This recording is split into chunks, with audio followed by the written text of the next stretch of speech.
Hello, and welcome to the growing importance of technology in the current private equity landscape, a special webinar session hosted by IQEQ and Real Deals.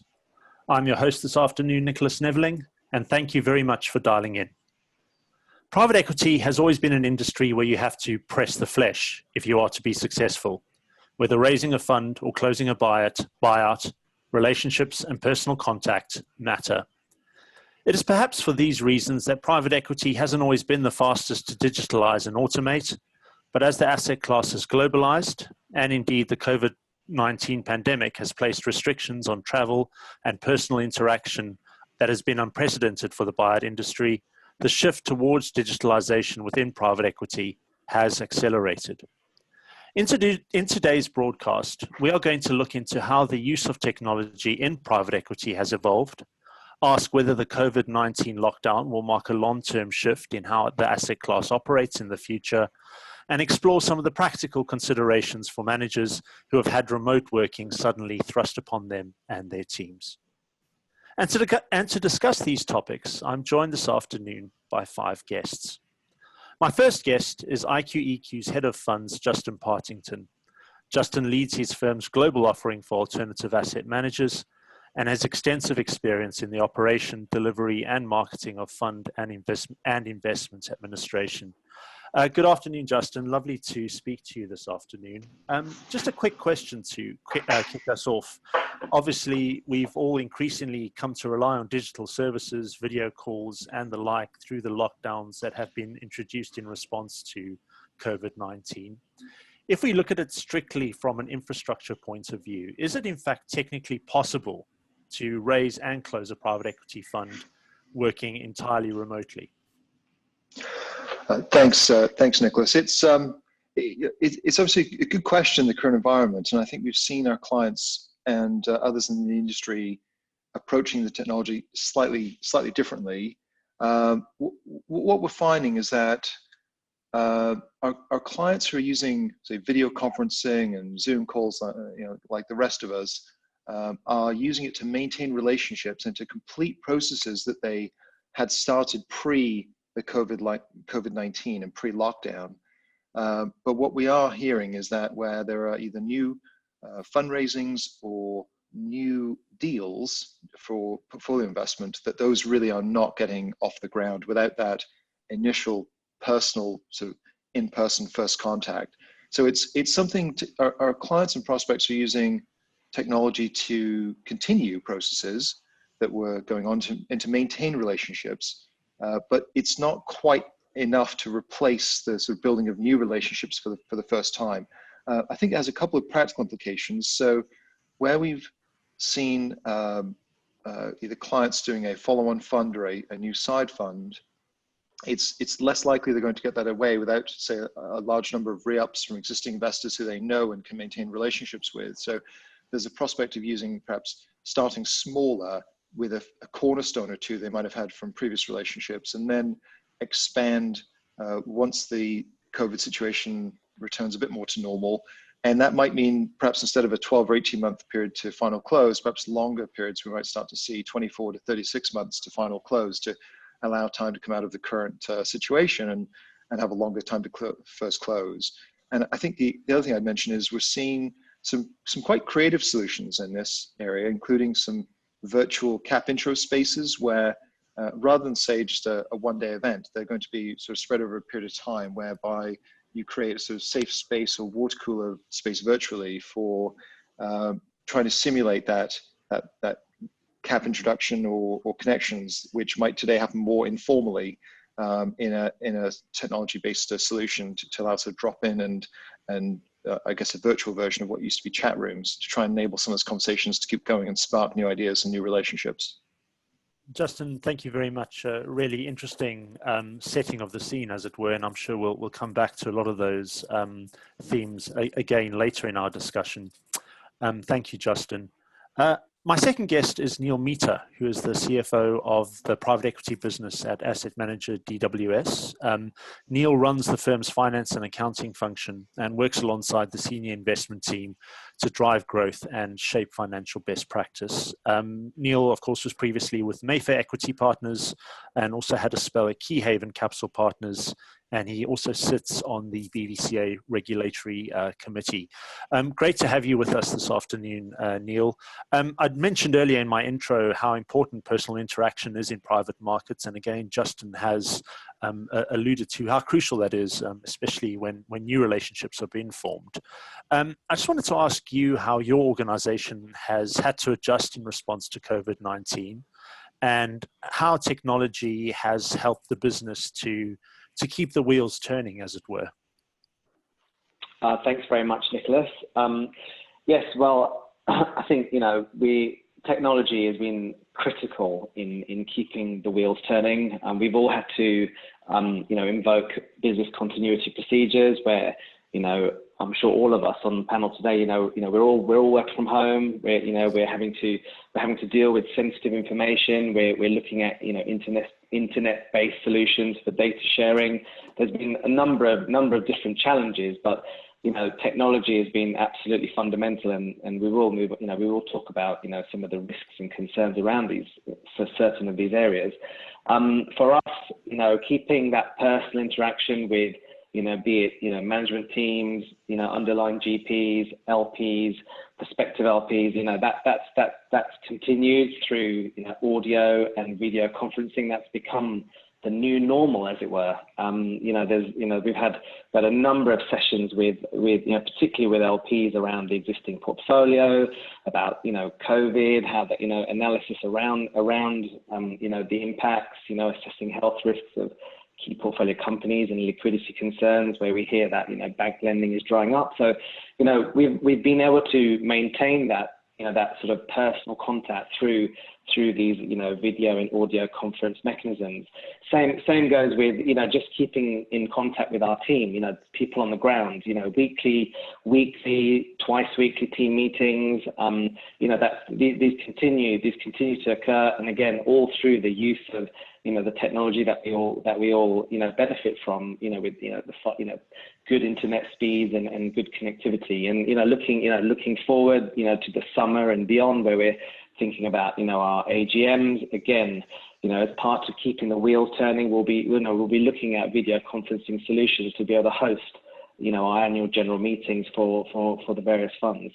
So these are just some examples of where we're seeing or where we've been using these facilities. Webinars such as this one, fantastic for idea sharing, keeping your finger on the pulse. That's also very important as part of keeping the wheels turning, and just to make sure that you have got your finger on the pulse and you're keeping abreast of new developments in the industry. Things still continue to carry on. We'll still keep ticking along. Documents, they still need to be signed, and we're seeing e-sign type technology becoming the norm, where wording in agreements regarding acceptance and validity of these signatures are very much in place. So yeah, there are a number of areas where we've seen technology help us in our business. Neel, thank you very much for those insights. Really interesting to hear how quickly firms have adjusted and are starting to use technology in new ways. The AGM point, very interesting, and maybe that's something we can come back to later. So yeah, thanks so much, Neel. I'd now like to introduce our next guest this afternoon, who is Rajen Shah, who's the Finance Director at 17 Capital. Raj started his career as a finance professional in the technology industry before making the move across to alternative assets. He had a spell at Beaumont Capital before joining 17 Capital in 2012. Good afternoon, Rajen. Really nice to have you here. Just a question that sort of follows on from some of the points that Neel mentioned. If we just take a step back from the current period of uncertainty, how was 17 Capital using technology in its firm prior to this crisis, and how does the use of digital tools by firms, generally compare to a decade ago? Cool. Well, thank you, Nicholas, and good afternoon. I would say at 17 Capital, initially we set about with a best-in-class technology strategy, whereby we purchased, procured, and worked with technology providers that we felt were best in terms of providing a solution to our needs. We decided to mix this strategy with outsourcing some of the core functions. So for example, fund administration, bookkeeping, and payroll, to give you a few examples. And we expect that these outsourced service providers will have the skills and resources to implement a suitable technology stack to service us as a client. So I would say our technology stack as 70 Capital is a mix of using Microsoft Excel and other tools we've invested in over the years. I would say this includes a CRM system. So we primarily use this for contact management, but also for capturing deal flow information, arranging events now, well, AGMs and marketing events, and also for fundraising purposes. We've also been working and using a data room. So we use this to upload in a very secure way documents to be sent to our investors. We primarily send fund reporting, capital calls, and distribution notices. We've also been investing into an investor portal. So this is really to provide our investors with a dynamic and fully digital tool for them to be able to see 70 Capital fund performance data in a variety of ways that they would not necessarily be able to capture through the standard reporting on a quarterly annual basis. We've also been working on and using OCR and automation technologies. So we've been able to streamline our employee cash and credit card expenses. And we're currently in the process of installing invoice OCR technology as well to complement our workflow. We've also been working, I would say, with fund administrators and understanding their technology stack as well. So certain areas like waterfall calculation technology, payment processing and approvals, and seeing where technology can play a key role, I would say, in terms of streamlining some of the existing manual processes. So what we are doing as a firm is pushing some of the technology initiatives in our industry onto our fund administrators to support us, because we believe they have the resources and expertise to carry out such a roadmap. One last point I just wanted to mention, if that's okay, Nicholas, is... Yeah, go ahead. Yeah. When I started working in private equity over 12 years ago, I've seen a marked increase in conferences and seminars dedicating time to technology and what CFOs and CEOs should be thinking about. That's really a big change I've seen. Okay, thanks, Rajen. It certainly sounds like 17 Capital is maybe a bit further up on the curve than some other firms have been, but certainly maybe after the next couple of months, people will be adopting similar measures. Which leads us on very nicely to our fourth guest this afternoon, private equity project specialist Barnaby Piggott, who is the founding chief executive of private capital consultancy Holland Mountain. Barnaby's had been working in private equity for more than 15 years and delivered projects for more than 50 private capital clients, some very good names on that portfolio, and is obviously very well versed in the application of technology to alternative asset business models. Welcome, Barnaby. Really nice to have you with us this afternoon. So we've heard from Raj, from Neel, from Justin, how PE firms are using technology in-house. But what I wanted to ask you was how how tools can start to be used with respect to portfolio management. For instance, could we see reporting tools and technology applied to portfolio companies and in a way that enables real-time reporting or something along those lines? Thanks, Nicholas. Thank you. So yeah, around portfolio monitoring, I think it's fair to say that most firms today have got some level of portfolio monitoring, management and reporting in place. Typically using one of the available portfolio monitoring solutions, and that's typically collecting data in Excel spreadsheets at the moment, and then sort of centralizing it, consolidating it, and then the GP can use it for whatever purpose they need. I do think that is we've got a few firms that we're talking to that are looking at that and sort of saying that it isn't really adequate or fit for purpose. That they want to go deeper and they want to go certainly more real time into their portfolio companies. Putting in hooks into their general ledger systems, their ERP systems, their finance systems. They want to be pulling data out, more in real time and pulling data out to sort of help with the decision making process. That firm, any of the decisions that need to be made for that firm. So I think it's fair to say that portfolio monitoring and management solutions are in place today, but I think they will improve and they will get more real time over time. And I think this will be driven a lot by investor reporting demands. I mean, you've only got to look at the situation going on with COVID-19, and the data is pretty much out of date and not really relevant to people that they're reporting right now or at the end of March. And so I think investors are going to demand more real-time information, and I think the GPs are going to need to look into how they start to achieve that.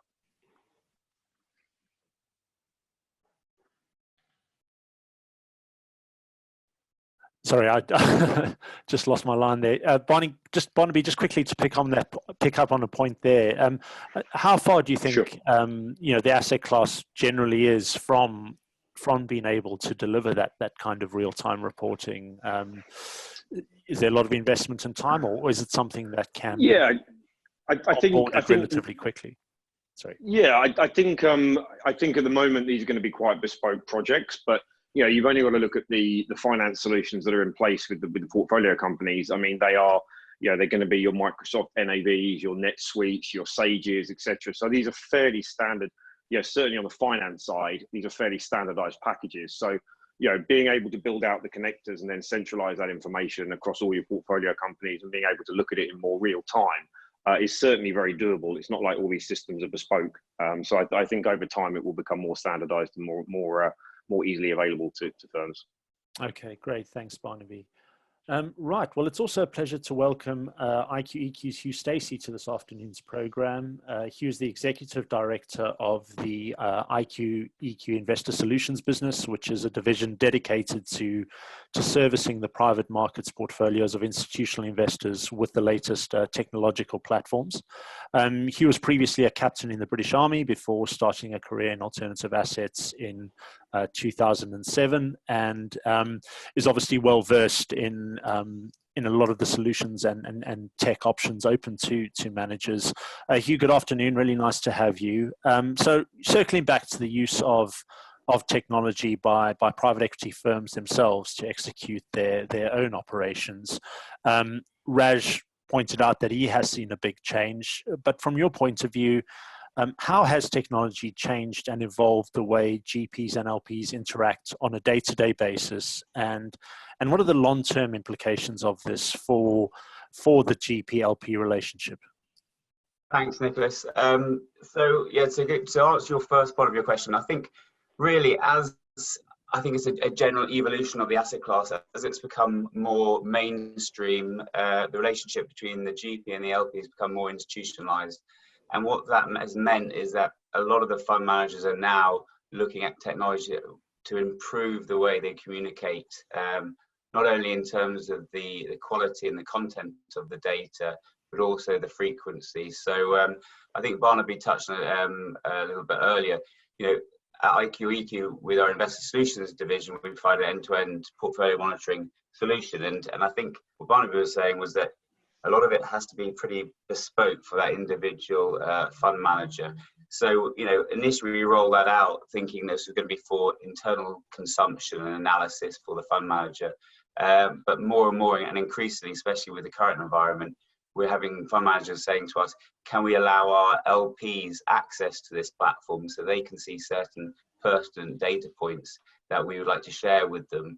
And I think this has been a bit of a catalyst in terms of the current situation.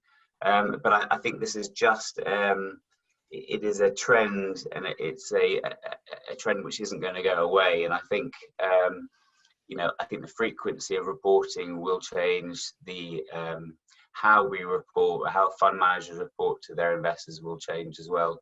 And that's all thanks down to technology. Hugh, thank you very much. Again, really useful for setting the scene. Okay, so we've made our introductions. I think we've outlined some of the key points that we're going to cover through the rest of this session. And now I wanted to look into some of those points raised in a little bit more detail. And the first thing I wanted to ask is how COVID-19 specifically could galvanize or be a catalyst for changing attitudes within private equity to technology for good. And Neel, if I could maybe come back to you on this specific point. Once we are through the COVID-19 crisis, we're on the other side. Do you think that the way people have had to work through the lockdown will accelerate the use of technology by private equity, post-virus? I'm thinking, will travel still be as frequent? Will GPs be spending more time working from home offices rather than coming into their main offices every day? I just wondered if it's something you've thought about, or whether in any way this could accelerate the change towards more remote working, or digitalization being more inherent in the way private equity functions day to day.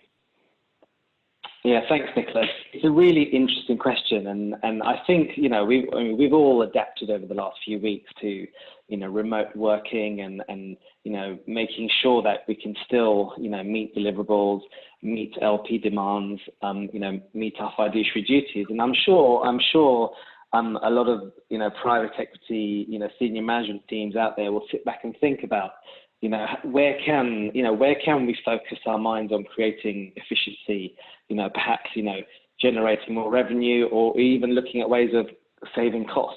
And so I think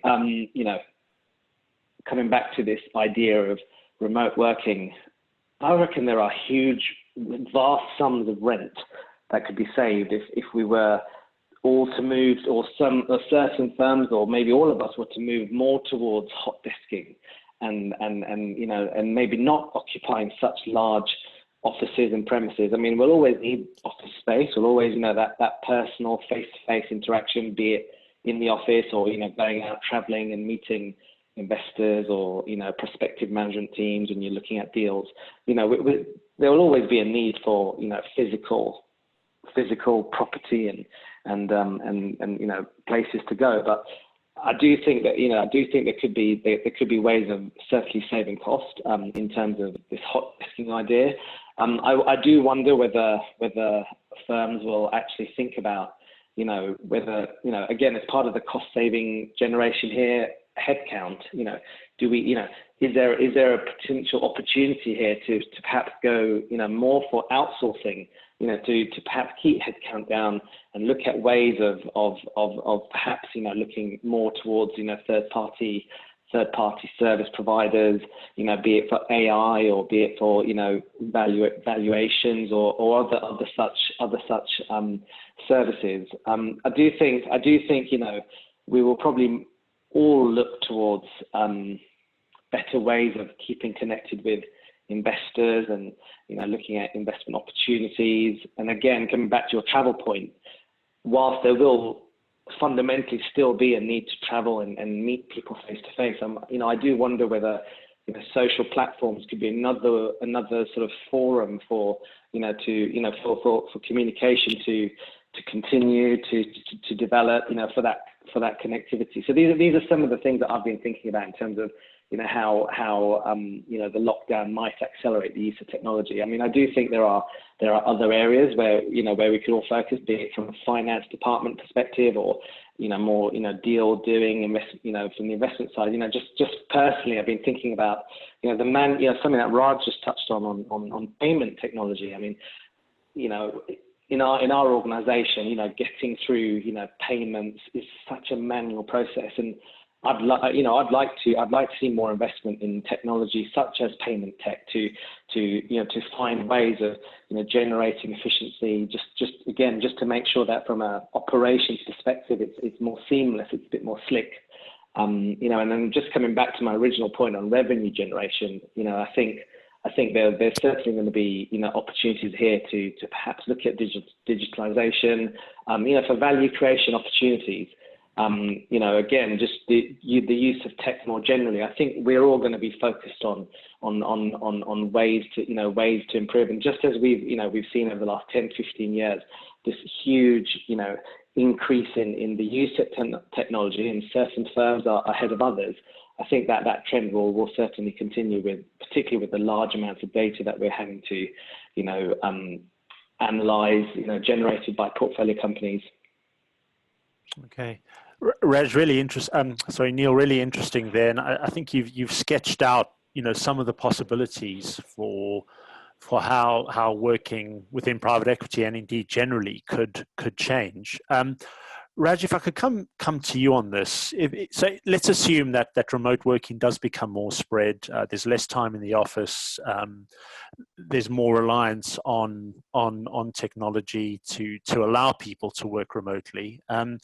What happens on the cybersecurity front? I know I've seen a couple of surveys which have shown a huge spike in cybersecurity crime, and I imagine if you are a manager with very valuable data belonging to investors and portfolio companies, you need to be especially careful. What should managers be thinking about if they have seen the possibility of accelerating remote working, post COVID-19? Well, thanks, Nicholas.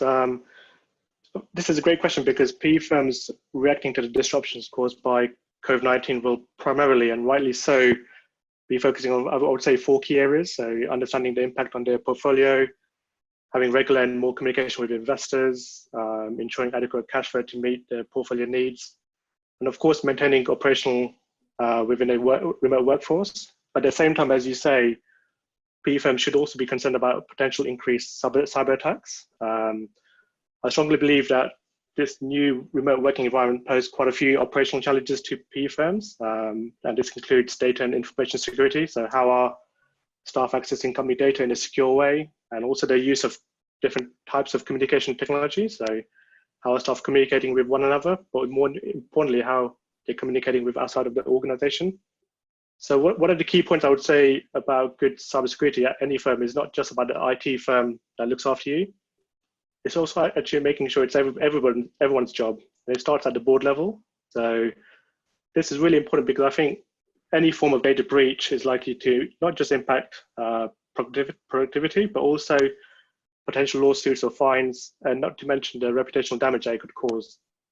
Therefore, the risk of not implementing a solid cybersecurity plan is just too high. So one of the key areas I believe that GPs and LPs have been focusing on over the last few years is looking at capital calls and use of technology, for example. So over the years, many GPs have moved away from sending capital call notices from emails and to now moving towards data rooms with secure access. When I was speaking to one investor a couple of weeks ago, they mentioned to me that a hacker tried to replace a capital call notice that one GP had sent to them with a set of Mexican bank details.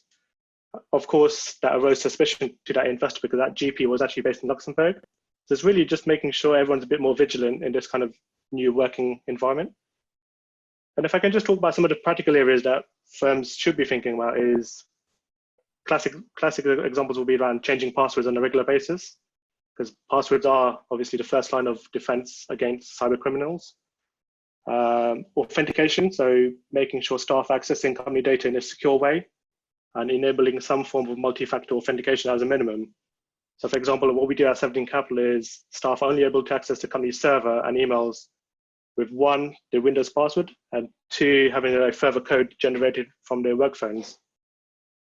We should also think about having more staff training, so making sure that staff are aware of these types of cybersecurity incidents and how to protect the company data. So what we've been doing at 17 Capital again is looking at doing phishing tests and staff training around these areas. Okay. And just a few other areas of notes I just want to mention around investors as well. So investors are also asking a lot more questions around cybersecurity as part of the fundraising process. So around staff training and awareness, how often that's been done, phishing tests, pen tests, remote working, how that's been managed. So again, there's a lot more awareness from the investors as well. Okay, yeah. Quickly, Barnaby, just do you have any observations on the cybersecurity point, specifically of firms generally on top of it, or has the sort of sudden lockdown and remote working focused minds, if I can put it that way? Yeah, no, I think to be fair, I mean, most of our clients have got a pretty good handle on the cybersecurity angle, both themselves as a GP, but also across the portfolio. We've seen a lot of firms going through cybersecurity audits with the portfolio and putting their own firms through, as Raj was saying, like pen tests and things like that, and the phishing campaigns. So I think firms are generally in around the sort of cybersecurity point. I think firms are in pretty good shape on that. Okay, that's good to hear, and then obviously sounds like they're well prepared to go into lockdown. Certainly on that side of things, which I'm sure is reassuring for all their stakeholders. Okay, I just wanted to come back to Justin and Hugh, and wonder if they had sort of any observations when we look at how private equity's uptake and use of technology compares to other alternative asset classes. Justin, maybe if I could come to you first with one question around this topic. When you compare the pace of uptake of digital tools by private equity with other alternative managers, and how's private equity shaping up? Is it up the curve? Is it behind the curve? Is it generally in line? What is your assessment on private equity specifically when it comes to use of tech? Sure, thanks, Nicholas. Well, I think if we think about it from a private fund manager or private equity fund manager perspective, I think PE is reasonably ahead of the curve when you against, say, real estate debt or ironically venture capital at the fund management level. And I think the reasons for that really come down to the risks that are being managed. So in a private equity context where you have relatively more leverage at the portfolio company level, it's not unheard of to have 4 to 6x leverage, debt leverage on a portfolio company in PE, whereas in the real estate space, you're unlikely to get those kinds of levels of leverage against assets, and venture capital, by definition, often can't lever up because there aren't enough cash flows to do so. So I think to monitor covenants and portfolio company performance in a leveraged environment, PE, I think, is reasonably along the curve to monitor those risks. I think all the PE managers that we talk to and our clients tend to invest first in the front office area. So whether it's fundraising and CRM tools to manage investor LP relationships, recognizing the role technology can play with investors, and then obviously to manage fundraising has definitely been an area of investment. And then to some extent on the deal side, so using CRM to track deals and track those proprietary opportunities to try to create value in the portfolio side by using technology to ultimately source more deals independently of standard auction processes, something that we see has been invested in over the last 5 years. The one area that I think is getting a bit more attention now is post deal monitoring. So portfolio monitoring, I think to the Barnaby's points before around technology for real-time monitoring and giving access to not only the front back office of the PE firm, but to investors. Is probably the next area where we see more investment coming now to track the portfolio.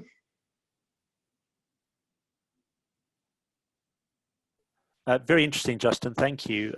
Hugh, again, I was interested in your thoughts, and also maybe just to put a slightly different slant on the same question. Does the size of the manager or the geography of the manager come into it at all? Will you see different uptake or different levels of sophistication if you do filter for size or geography?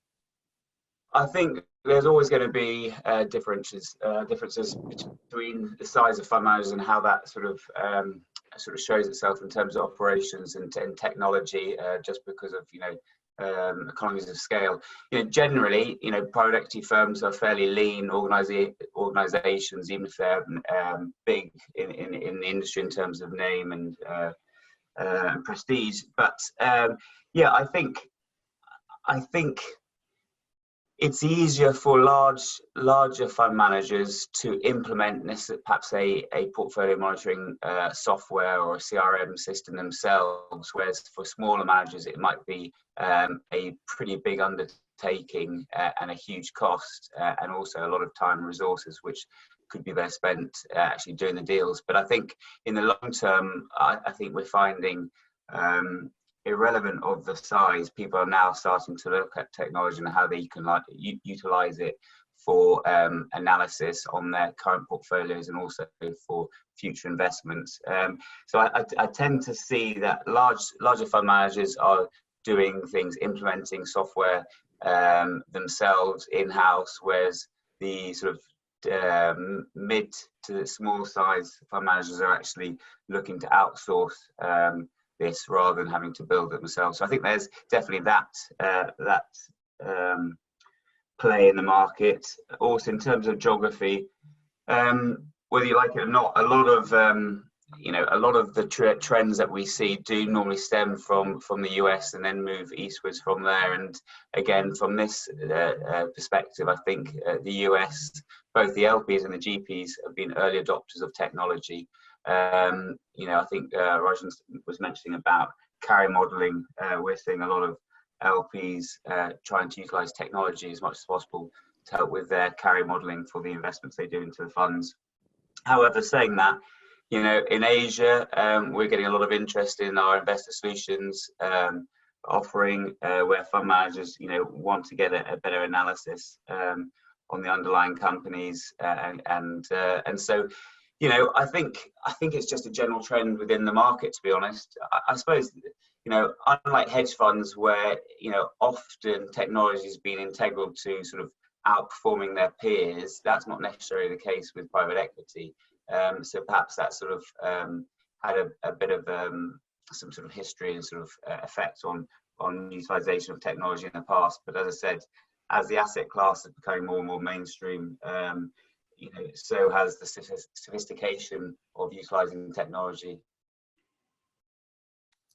Yeah, Hugh, just to follow up there, are there any particular areas where you've been surprised at the lack of uptake of technology, if that makes sense at all? Sort of anything that you've noticed where you have been a bit surprised? Yeah, you know, the technology has been there for some time in terms of being able to do analysis on their portfolio.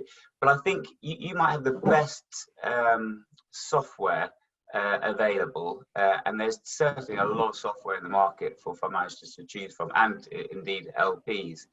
But unless you have the data to go into that software, unless that, you know, it has to be consistent, and you have to get that. And then we're not talking about publicly accessible information. Private equity investing into private companies, maybe family-run companies, you know, in the past.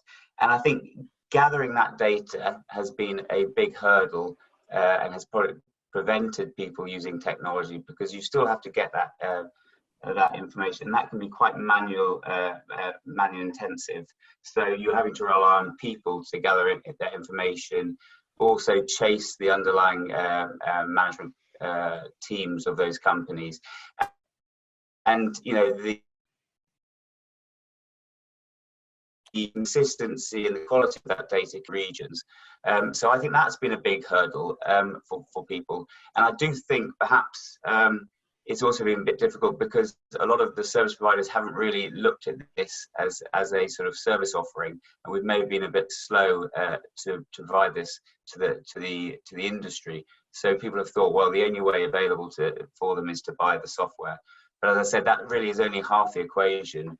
And then you've also got the issues with, is the visualization tool and platform that you might be looking to utilize, can that interface with your back office accounting systems?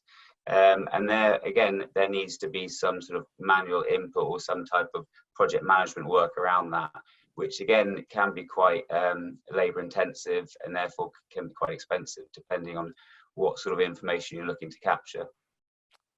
Hugh, thanks. Really interesting. I know was hoping to ask a few more questions around this topic, but time is moving swiftly on.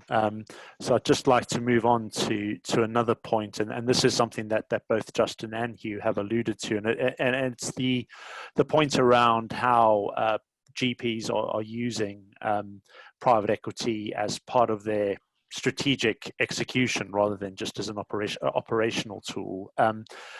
Barney, if I could come back to you, we've spoken about technology's impact on transforming the back office of the GP, but what about the front office? Justin and Hugh have sketched out, you know, some of the tools using a CRM, or, you know, as an origination tool, or some of the portfolio management analytics platforms that are available. What have you observed with respect to how GPs are using either data analytics, artificial intelligence, you name it, to almost help them with their core function of sourcing and perhaps even executing deals? Is there any evidence of some of these tools being used, or are we, you know, a long way from that actually happening? Yeah. I mean, I think just before we come on to the AI point and the and sort of data analytics and machine learning, I mean, I think that's kind of running before you can walk. Right. I think one of the interesting things that's fallen out of the COVID-19 crisis is a lot of firms out there were very resistant to using tools like Teams and Zoom and Slack, and there was kind of minimal uptake in the front office. And I think the whole COVID-19 crisis has really forced people to actually start using internal messaging, start using Teams and Slack. The other thing that's particularly weak in the investment teams and front office is controlled workflow and document management. And so now we are seeing firms that are having to put SharePoint in place or other document management systems so they can get things more structured and more organized, because everyone's all over the place. So I think we are seeing some kind of forced changes in the investment teams and how they operate, and I think that's really good, and it brings structure to the data. I think to the point Hugh was raising, so much of the data that GPs have in there for if you like, for deal sourcing and deal doing and everything else, is all in spreadsheets and Word documents. I mean, you aren't going to be able to do very good analytics or leverage AI or leverage machine learning while everything's in Word documents, spreadsheets, and people's email boxes. So I think there's a long way to go before investment teams are set up and are structured properly and are storing data properly, that over time they can then combine their own data with if you like, other data that's available to get some meaningful insights. We have seen some firms out there trying to sort of use their CRM data and their CRM systems and combine that with multiple sources, like company's house data and FactSet data, etc. So we are seeing firms out there that are trying to figure out the relationships they have, figure out companies that are perhaps outperforming others within certain sector focuses. I just think I don't think there's been anything come out of those exercises that's really meaningful.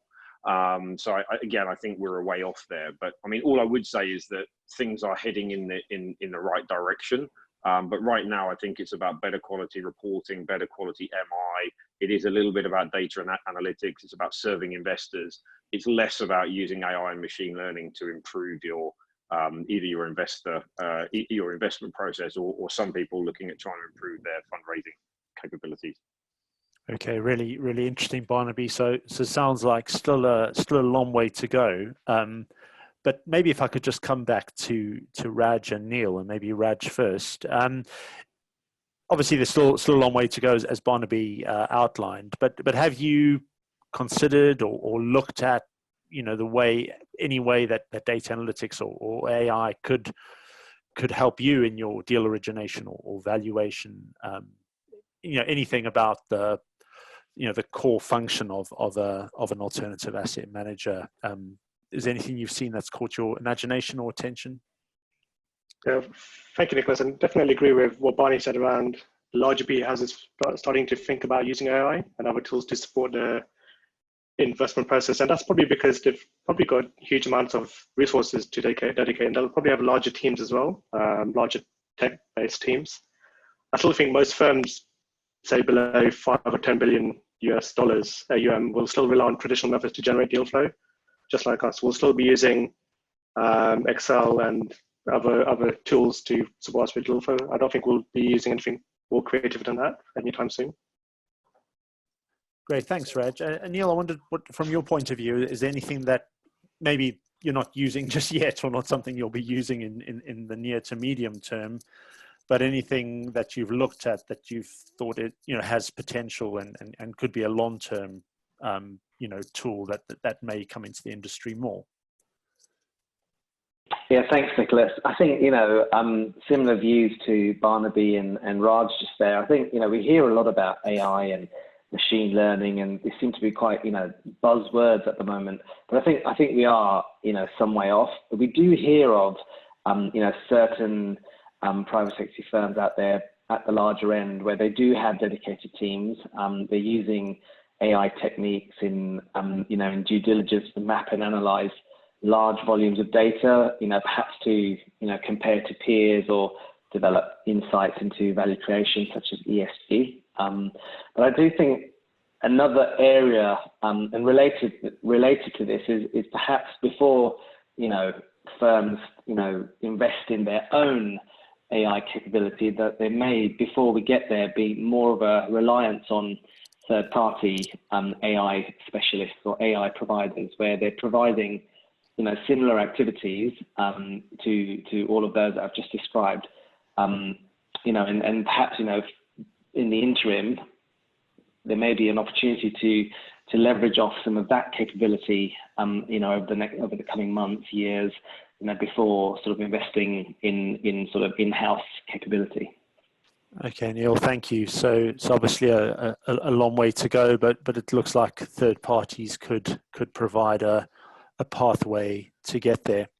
Okay, I just wanted to remind everybody who's joined the broadcast this afternoon, there is an opportunity to ask questions. So there should be the functionality on the webinar application to send questions through. So please do send anything over. We've got a great panel, lots of expertise. So this is a good chance to pick their brains. But I had one question before we go to the audience, and this perhaps comes back to some of the points that Barnaby, Raj, and Neil, and indeed Justin and Hugh have also mentioned. And it's around how the interface between people and technology moves as technology becomes increasingly powerful with greater capability.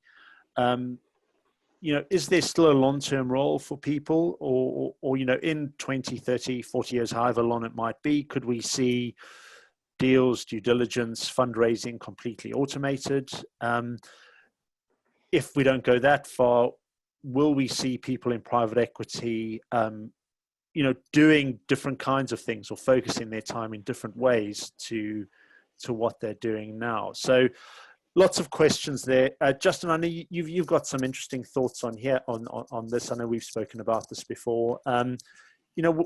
What do you think where do you think the interface is moving between people and tech, and how does the kind of work or where people spend their time change in 15 to 20 years time, however long it is?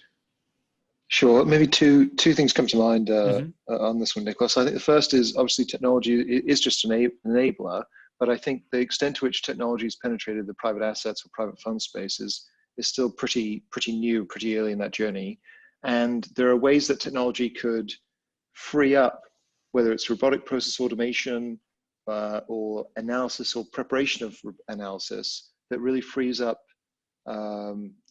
back and middle office staff at fund management companies to add more value and spend more time doing work with the analysis than, say, preparing the analysis, whether it's cash flow forecasting or liquidity reports and so on. That those things, there's a lot of time spent preparing reports, and technology can be a way of creating those things in the first place to free up time for the analysis. I think in 20, 30 years time, I think we'd like to see, well, maybe less time than that, what we'd like to see is more of a shift from back office to what we call the central hub. So fund managers, back offices and finance teams being treated as the central team, not sort of a back office unit in sort of like the back of a dark cupboard of a shop, but really the central hub in the middle of the shop floor where people come to for data, because technology could be a very important way that helps portfolio companies and the deal professionals who run those portfolio companies to optimize the financial performance of those firms, whether it's improving their ESG, saving money through ESG, or just better management of cash, or other ways of indeed applying technology at the portfolio company level to improve EBITDA. There are significant ways in which technology could help finance teams contribute to actually the profitability of the underlying portfolio companies, add more value to the firm by being that central hub, in our view.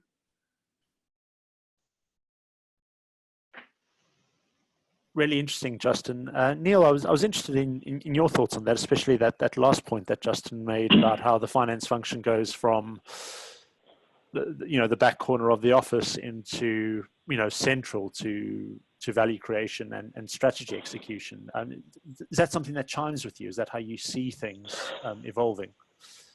Yes, absolutely. I think, technology is there to as Justin said, it's an enabler. It will improve efficiency. I think, over the years, we'll probably see a shift in, the skill set that we're seeking when we're recruiting, finance professionals or, middle office professionals. Because at the end of the day, whilst there needs to be, a clear joining up of the dots from the back office through to the front office, and some of what Justin has just talked about in terms of analysis, in terms of adding value, whether it's through better management of cash or underlying look through portfolio company analyses. At the end of the day, technology is going to enhance, and I certainly see us moving to in that particular direction. So so then it does become more about revenue generation and focusing on how to increase the both the top line and the bottom line. Okay, Raj, I know you've put it quite nicely. It's almost technology has gone from something that's in the cost line into something that's an investment in your the delivery of your strategy. So I'm guessing that sort of what Justin and Neel have said would sort of align with how you see things. Yeah, absolutely. I mean, if you think about 10 years ago, most firms were probably still thinking that technology is in a expense environment. You wouldn't have a dedicated technology department, for example.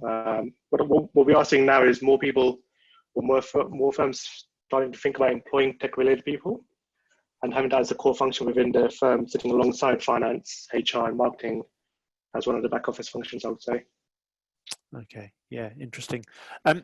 Hugh, if I could come to you, same question. I mean, I guess you're living this day to day, and you probably see sort of firsthand how roles within an organization change when new technology is installed or made use of.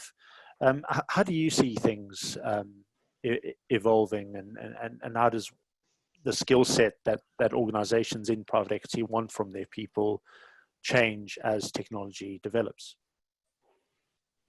So I think I'd be pretty much repeating a lot of what the guys are saying. I think a lot of there's been a lot more skill sets required from a private equity firm, which, let's say, comparing 10, 15 years ago, I think you've got to have someone who's got to be tech savvy, whether that's an individual or a team. It just depends on the size and scale of the fund manager, and indeed also for the LPs as well.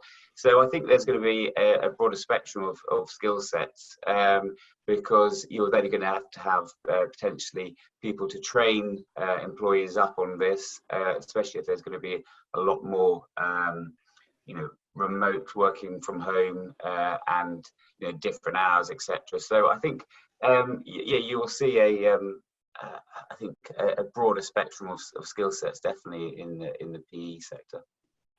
Okay, and Barnaby, if I could come to you to close on this one before we go to audience questions, and audience, please do keep them coming in. We have had some through, so thank you for those, but do keep them coming in.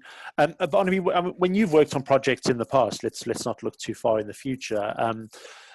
Where do you notice things changing? Are there any particular patterns that you see with respect to how firms change or evolve when they do make a big investment in tech infrastructure?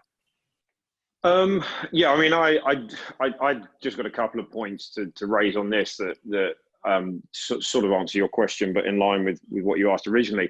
I mean, I think there's one thing at firm level and one thing at industry level or two things really that need to change as we move into the future. I mean, for your average GP or investment firms have got to move away from their reliance on Excel, and obviously the people associated with that reliance. And so there needs to be a move towards investing in decent operational systems. There needs to be new technology that comes along to solve some of the complexity problems. So I think firms have just got to recognise the investment that's needed to move away from Excel and get data into a more structured and format for them to then use for ongoing purposes. I think secondarily, the industry's got to figure out how are they going to be able to, we're still sending, GPs are still sending PDF, they're producing PDF documents and sending them to LPs, and then LPs are taking PDF documents and typing numbers into systems. It's completely ridiculous. So there's got to be a way of, at an industry level, of improving, the sort of the exchange of data, if you like, between GPs and LPs as well. And that's something that over the next 5 to 10 years really has to happen when you compare ourselves to other sort of sectors, other financial services sectors. Okay, Barnaby, thank you. Okay, we've got a bit of time for some questions. We've got 5 minutes until we'll look to close. So Hugh, there's one that's come in for you. I know in one of your answers earlier, you were sketching out various solutions for portfolio reporting. If that one of those systems or ideas were to be implemented, how could ESG be incorporated into reporting to LPs, via a tech-enabled platform? I guess is the sense I'm getting from this question. So I think, this what we found with the COVID-19 crisis at the moment is that actually, although we initially thought perhaps the ESG trend, and it's been a huge trend, which is getting a lot of coverage and attention from fund managers and investors. My initial reaction with the COVID-19 crisis was, I thought people would be sort of batten down the hatches and sort of concentrating on the sort of risk exposure and performance impact of the crisis on their current portfolio. What we have found is actually ESG is still very much at the sort of forefront of people's minds, especially the S in ESG, when you've got almost a sort of potential power struggle between sort of shareholders and performance of the companies, and obviously the welfare of employees, etc. So that's really come to the fore at the moment. So with anything, as long as we have the data, we can capture that. In fact, we're actually releasing a ESG dashboard as a sort of extra module to our IQ-EQ Cosmos platform. So to track that, I think the issue is though, they could, as an LP, you could have so many different data points for ESG. Because a PE mid-market fund manager might have tracked completely different ESG data points to an infrastructure or a real estate fund manager. So I think it's being that sort of disciplined in exactly what is the ESG data you're looking for, what are you trying to capture, and then just sort of hone down onto those pertinent data points. But it's definitely been a trend, and it will continue to be a trend going forward. Okay, Hugh, thank you. Certainly, I think the ESG metrics to be standardized, that's a whole other webinar. So we'll stay out of that. We'll stay away from that rabbit hole for now, but certainly very interesting point, and maybe it's something we can schedule at another time. Okay, we've got a few more minutes, and just a couple more questions have come through. One about blockchain. How widespread or not is it in the private equity asset class, and what are some of its applications in a private equity setting? I don't know if anybody would be able to take that one. Justin, maybe, or perhaps Barnaby, but first come, first serve. Anyone keen to take that one? Yeah, we've only ever seen, I forget which administrator it was. I think, I can't remember now, but I think Unigestion did a pilot with, and USS and Unigestion did pilots around using blockchain in and around their partnership accounting or their fund admin. But I don't think anything's really come of that in terms of having distributed ledgers and things like that. So I'm not sure. We certainly don't see any of the other mainstream vendors out there investing in blockchain as some part of a future strategy. So yeah, nothing to add from us there. Yeah, the only thing I would add is that I won't name the administrator, of course, but I know who I was referring to. It was received with a lot of fanfare, and I suppose blockchain has promise in the PE space for really two main areas. The first is the LP, the partnership accounts, because there's a lot of reconciliation that goes on and reporting and exchange of information between LPs and GPs around what the balances are of amounts drawn down through the various capital account balances, and having that in a distributed ledger, so you don't have that sort of separate records, but a central distributed ledger, has on paper a lot of promise, but hasn't really, despite those initial trials, hasn't really seemed to have taken off in terms of being adopted. But I do think, taking a 5-year view, it has a lot of scope The other area that has been looked at in a bit more detail is post-AIFMD, that in the depository world, the custody of assets. So not replacing the sort of listed equities area where clearly there's a lot of application, but in the PE space also trying to apply it around custody of assets to verify and maintain registers of assets in a blockchain solution. It would remove some of the aspects like you see around audit confirmations of portfolio company assets, where the idea of sending a letter signed by an FD to a company to say, can you confirm that you actually hold these shares in this company, it's a kind of application that could be disrupted through blockchain. And the third area that I think is actually being used more is actually around smart contracts and using things like Signatize as we are around signatures on documents, and smart contracts like Ethereum, where we've seen some application of that in this space, because that's just got a very sort of quick and practical application. I think like all of these new technologies, we need to find a really quick and useful way of applying it, so it's not just a sort of theoretical opportunity. Justin, thank you so much. And I think that final sentence really sums up a lot of what we've been discussing this afternoon. Okay, so we're running to an hour, so I think we'll wrap it there. And that just leaves me to say a huge thank you to all of you who've joined us this afternoon. Thank you for your time and attention. And a big thank you to our guests this afternoon, Neel Mehta, Rajen Shah, Barnaby Piggott, Hugh Stacey, and Justin Partington. Thank you all, and good afternoon.